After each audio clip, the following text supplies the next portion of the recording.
Well, I can't tell you how daunting it is to get up after the three previous speakers, who I think were all just absolutely wonderful, and I'm very proud that Maud is a fellow Canadian, and you can see what a great warrior she is, and I'm proud to follow her. Now that I'm in the last years of my life, I realize I've just been a one-note Charlie for the last 40 years, saying the same damn thing. So for those of you that have heard me before, here we go again. I'm going to make my remarks within the context of Canada because I haven't lived in the United States for many, many years now. But you can infer the relevance of my comments for your country here.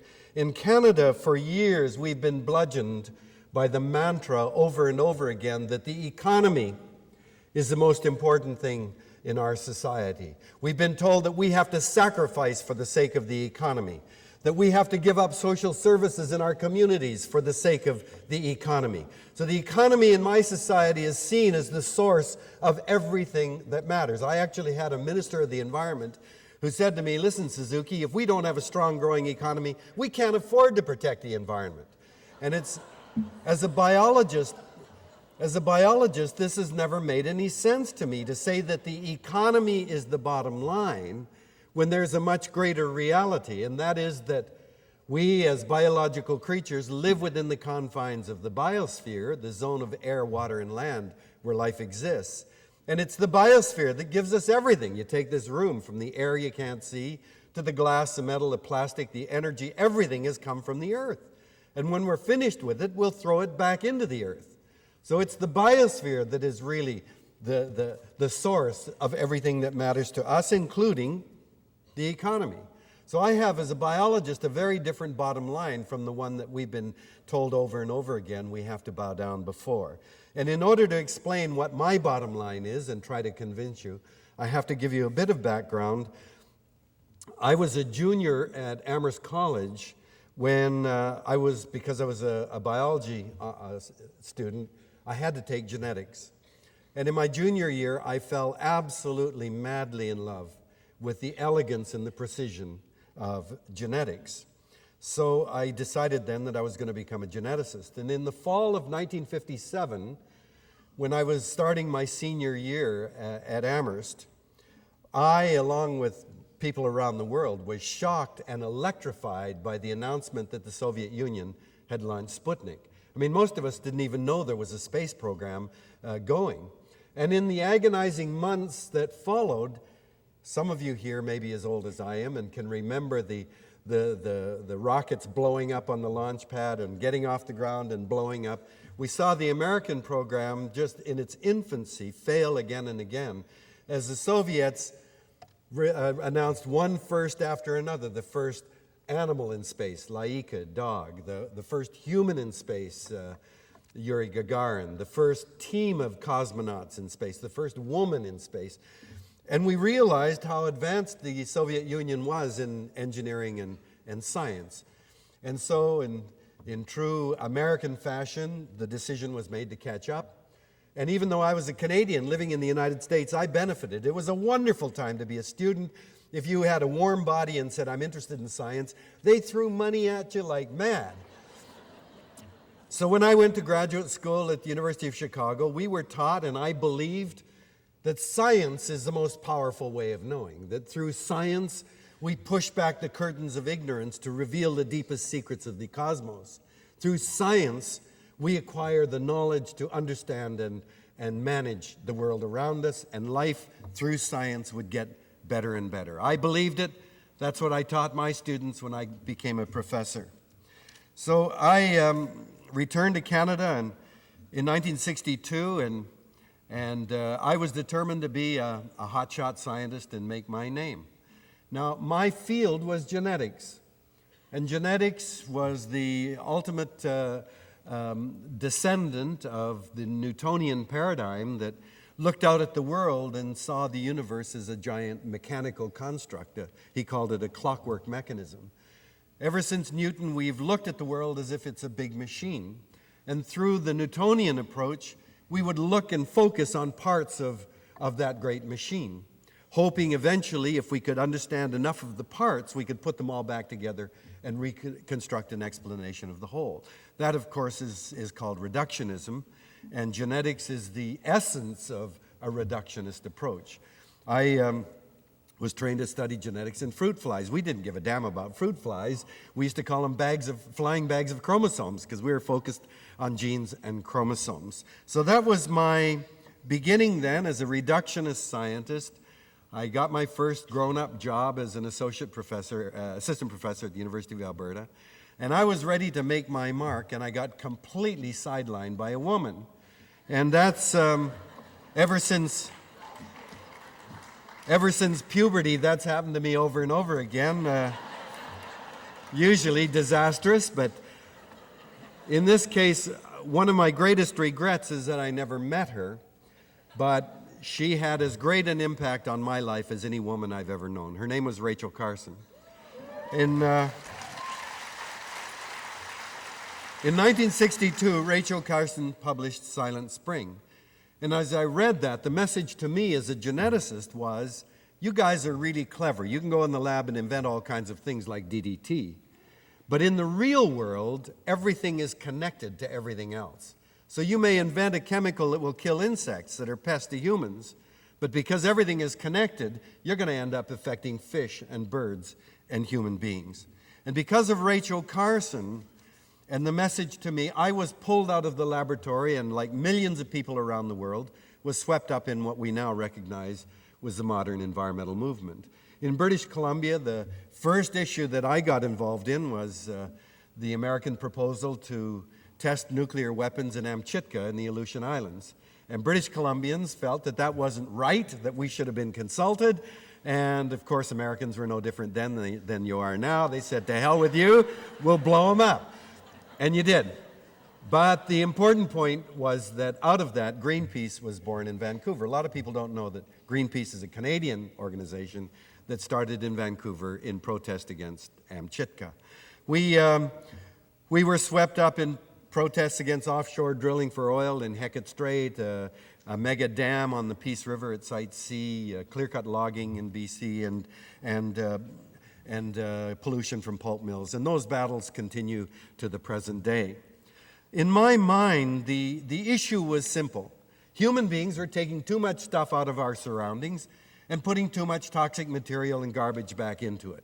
So the way that you manage this is you set up regulations and you decide how much and what are humans allowed to take out of our surroundings and how much and what are we allowed to put back into it, and you enforce the regulations.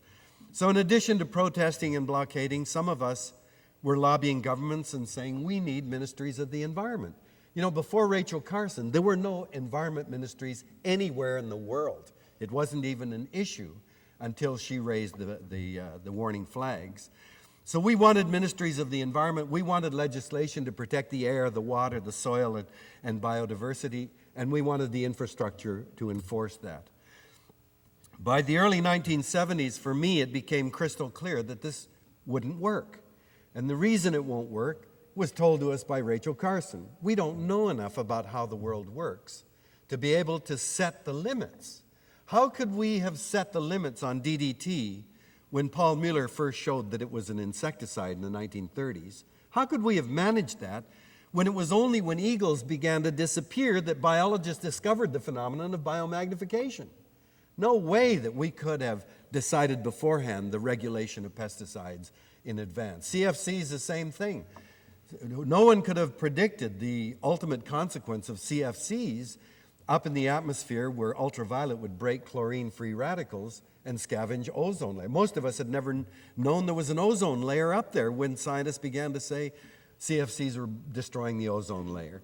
And exactly the same thing is going to happen with genetically modified organisms. We don't know enough to be able to anticipate what the long-term consequences will be.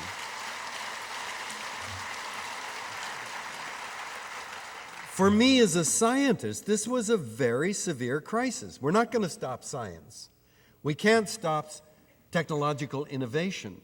But if our knowledge of how the world works is so limited, how can we possibly manage the impact of our new discoveries in a way that will minimize the surprise? And for me, the change in how I looked at the problem began with my encounter with Aboriginal people on the northern coast of British Columbia.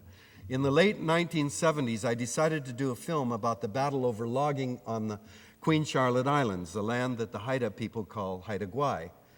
There had been a battle raging for many years, and so I flew up there and interviewed loggers and politicians and CEOs of forest companies, environmentalists.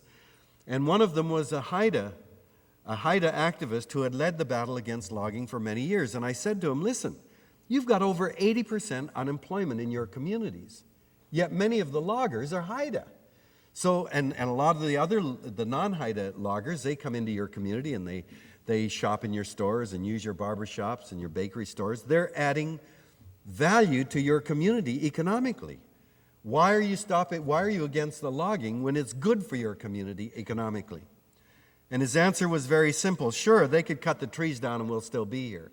But once the trees are gone, we won't be Haida anymore. We'll just be like everybody else. And at the time he said it, I didn't understand what he meant. And it was only weeks later when I was looking at the rushes back in Vancouver that I realized that he had opened a window on a radically different way of looking at the world. What he was saying is that the Haida don't end at their skin or their fingertips. That being Haida meant being connected to the land in a profoundly different way from our sense of looking at the land as a resource. That being Haida meant that the trees and the fish and the air and the water and all of that part of Haida Gwaii is what makes the Haida who they are. The land embodies their history, their culture. The very reason why Haida are on this earth is told to them by their connection with the land. And ever since then, I've been a student privileged to travel to many Indigenous communities around the world. And even in the most impoverished, dysfunctional communities, there is a palpable sense of a need to remain connected to the land. Aboriginal people around the world refer to the earth as our mother, and they say that it gives us birth by creating us from the four sacred elements, earth, air, fire, and water. And that's what I've learned when I talk in front of my Aboriginal friends. Their eyeballs roll up into their heads and they go, what the hell took you so long? I mean, this is what they know from the time they're born. They understand this. Well, in fact, it's been what people have always known. Throughout time, people have understood that we were deeply embedded in the natural world and dependent on it. Our songs, our stories, our dances told of that relationship, our celebrating where we were, where we belonged on this planet, and our need to act in the proper way to keep the Creator's gift to us abundant and productive. We've forgotten that in a very short period of time, and now people like me have to rediscover it and learn from my Aboriginal teachers. As I reflected on the lessons that I've gained, I realized that we've framed the environmental problem the wrong way. There is no environment out there, and we're here, and we've got to regulate our interaction with it. We are the environment. There is no distinction. And what we are doing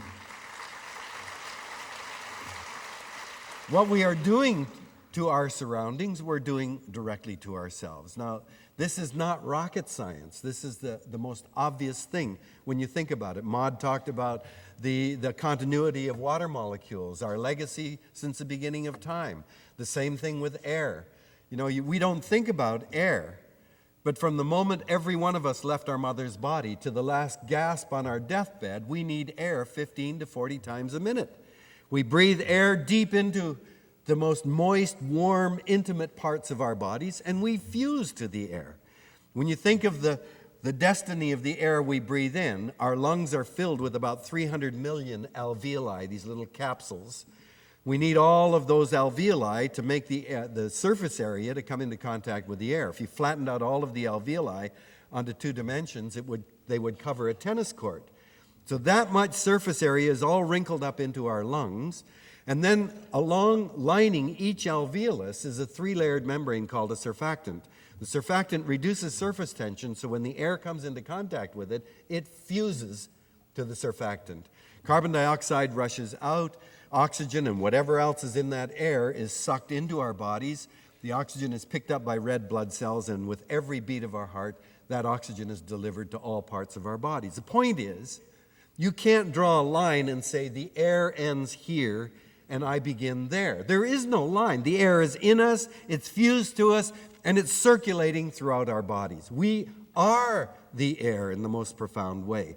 And when I tell children that we are the air and that air isn't a vacuum or empty space, it's a physical substance, so what comes out of my nose goes straight up yours, they immediately go, oh. I guess they think we've got a little bubble of air that's Mark, Mary, or Johnny. Air is a substance that embeds us. The whole American notion that we're, John Wayne riding in the saddle, rugged individualist is nonsense. We're not separate individuals. We're tied together by the matrix of air that embeds us with not just human beings, but the trees and the birds and the snakes and the worms that are all using that air. And there's that wonderful thought exercise the American astronomer Harlow Shapley did many years ago, where he wanted to follow the fate of a single breath of air. Well, how do you do that? 99% of the air is oxygen and nitrogen. You breathe air in, and oxygen is what we want. It goes into your body, and much of it doesn't come back out. Nitrogen goes into your body, and some of it reacts biochemically and stays in our body. So oxygen and nitrogen you can't follow. But 1% of the air is an element called argon. And argon, if you remember your chemistry lessons from high school, is an inert gas, or what they call a noble gas. I guess it's noble because they're so snooty they won't react chemically with anything else. They don't want to touch those commoner elements. Anyway, argon is a noble gas. It goes into your body and it comes right back out. So argon's a good marker for the air that we take in. How many argon atoms are there in one breath of air? Shapley calculates there are about 3 times 10 to the 18th. That's 3 followed by 18 zeros. I say that's a shitload of argon. That's a lot of argon. So, all right, let's follow one breath of air that comes out of my nose. It immediately begins to mix in this room by convection, and within a few minutes, every one of you are breathing gazillions of argon atoms that came from that one original breath. But the door is open and there's leakage, and the argon goes out across San Rafael, across California, around the world. And according to Shapley, 1 year later, if we came back into this room, every breath you take has about 15 argon atoms from that one breath that we took a year ago. So on the basis of that calculation, Shapley says that every breath you take has millions of argon atoms that were once in the bodies of Joan of Arc and Jesus Christ. That every breath you take has millions of argon atoms that were in the bodies of dinosaurs 65 million years ago. And that every breath you take will suffuse the lives of all terrestrial organisms as far as we can see into the future. So air surely should be regarded as this sacred substance that gives life to us and that connects us so intimately from the past well into the future. Now, our great boast as a species is that we're smart.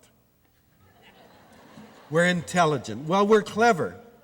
But what intelligent creature, knowing the sacred role that air plays in the lives of creatures around the world, would proceed to use air as a toxic dump and think somehow it's going to be diluted away and everything will be fine?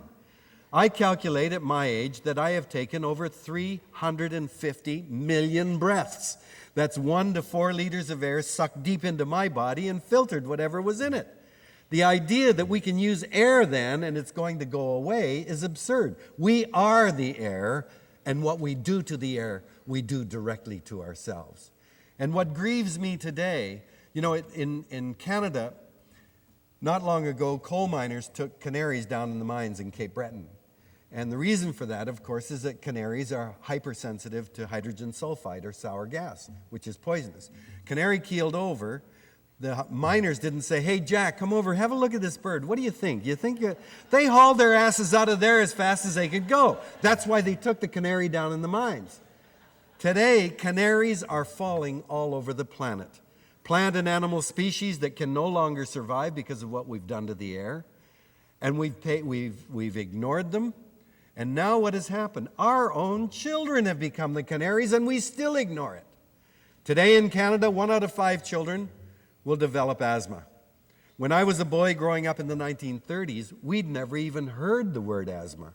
It was a disease that was so rare, the average person didn't know what it was. Today, you can't go into a class in Canada and not find all kinds of children with puffers. Our children are canaries and are telling us in no uncertain terms, we are the air, and whatever we do to the air, we do to ourselves. And the same applies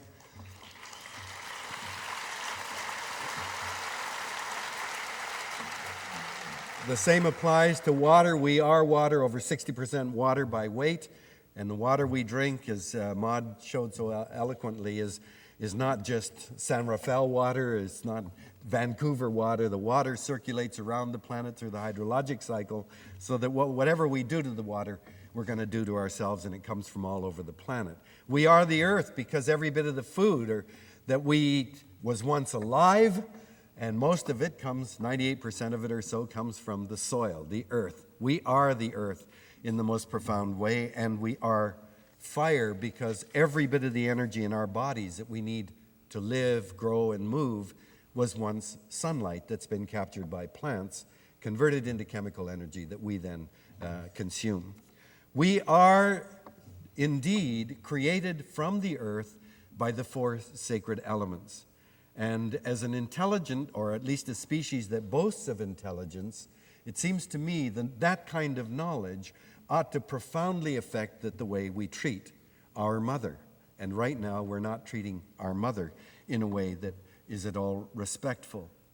As I wrote about the four sacred elements in my book, The Sacred Balance, I was absolutely astounded to realize that the real miracle of life on this planet is, as Kenny said in his opening remarks, it is the web of living things, what biologists call biodiversity, that is responsible for creating, cleansing, and replenishing the four sacred elements.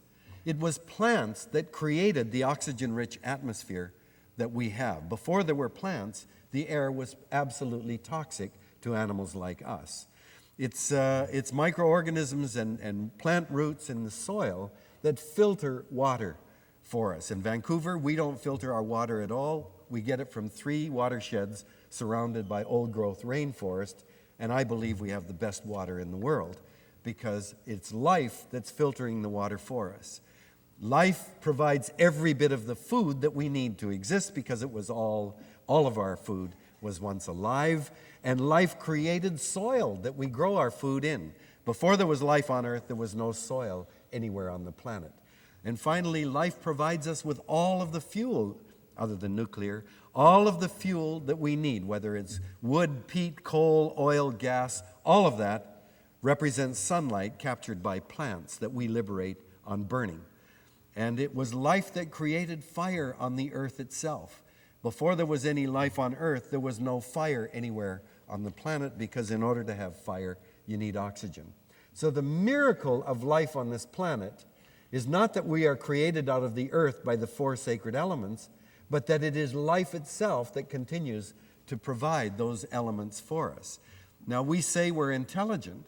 What intelligent creature, knowing that biodiversity is the very source of our sacred elements, would proceed to attack the world of biodiversity as we are, tearing at that web in a rather frightening way? As I've come to realize then that it is our biological nature that creates the real bottom line. We are animals.